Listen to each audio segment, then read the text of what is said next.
Hello, magandang umaga mga padaba. Habang naglalakad ako, nakita ko tong lalaki. Hindi ko lang po na-videohan, kumakain po siya ng gulay na hilaw. Yung pang mga That's a destiny.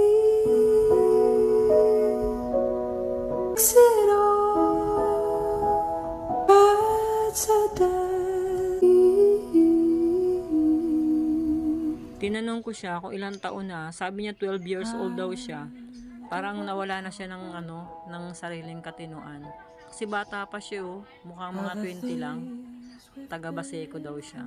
12 years old daw siya. Mahirap na hindi siya makausap ng maayos. Oh, it's hurting me. Now it's history. I've played all my